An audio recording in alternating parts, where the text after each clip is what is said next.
performance indicator. What should I be held accountable for? And what should I essentially be focusing on to make sure that I'm achieving my strategy, I'm achieving my my objectives appropriately. Then the other thing is with respect to assurance. What level of assurance? So with financial statements, we get audits.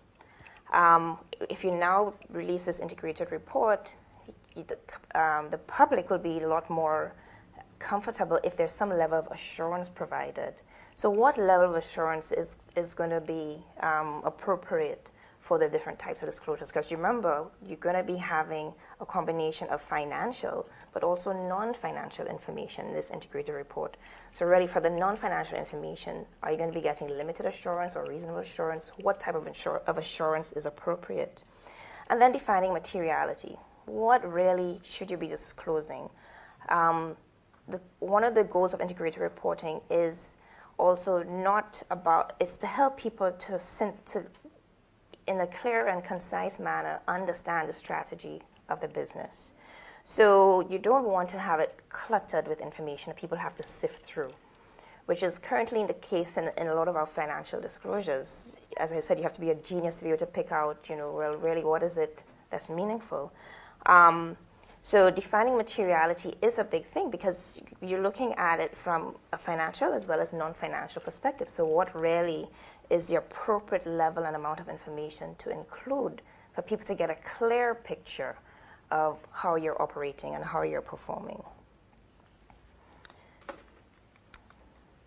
So at the bank, we are represented on the council, and we are very strong proponents for increasing transparency in the private as well as in the public sector.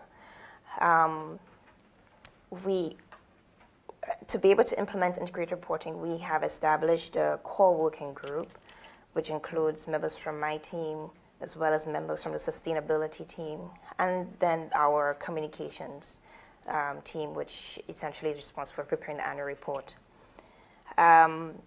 As I mentioned earlier, education is what's important. Trying to convince people to buy into the concept of integrated reporting, showing them what the benefits are, and trying to convince them that it is just not another report. Also, when I say gap analysis, is really about trying to leverage what is already there. When you're looking at integrated reporting, it's not reinventing the wheel. It is just really helping you to synthesize the information more appropriately. The different groups that are in silos preparing different reports, how do these things fit together? What is the story behind it? How is this affecting is it appropriately showing the performance of the organization? And, what is it that we are not doing? So there are a lot of different things that you're doing, but are there gaps? Are there gaps that need to be filled? So the gap analysis is very important as well. For us, we are just going to be doing it on a pilot basis. We are not part of the IARC pilot program, but we are sort of shadowing that exercise.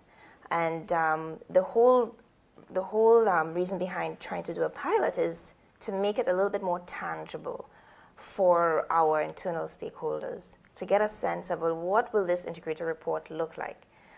And we believe that integrated thinking has to drive the process.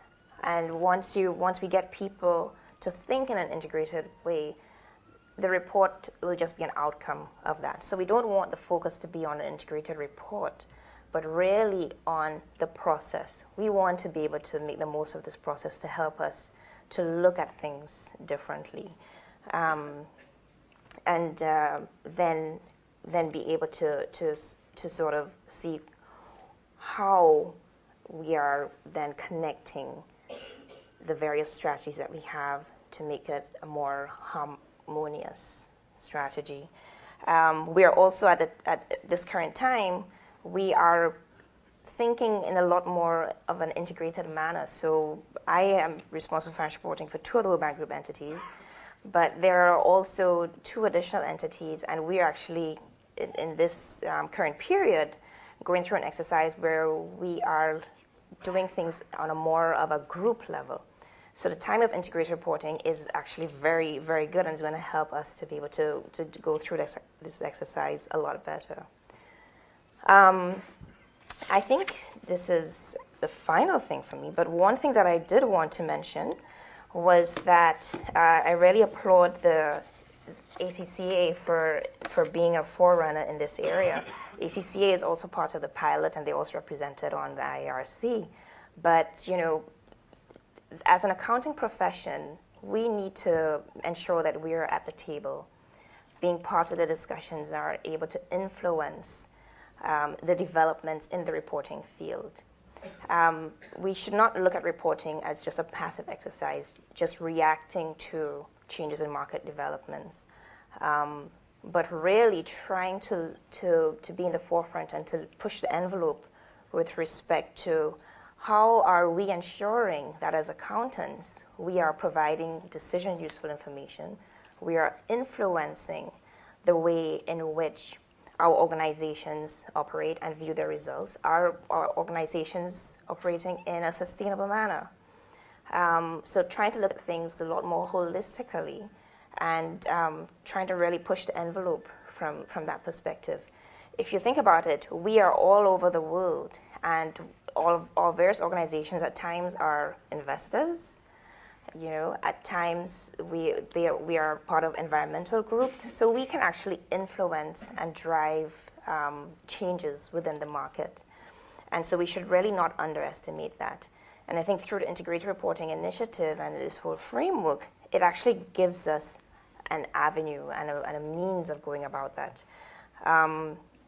With the current paradigm that we're under prior to integrated reporting coming about, it's very compliance driven, and you know, so there's a little bit of limitation in terms of what you can do. However, if we embrace integrated reporting, then we can actually have an impact on the way in which our entities, whether they be in the public or private sector, actually operate and how effective they are. So that's all that I wanted to say for this morning. And I know my colleagues this afternoon are going to be speaking a lot more about the public sector accounting and its SASB and the like.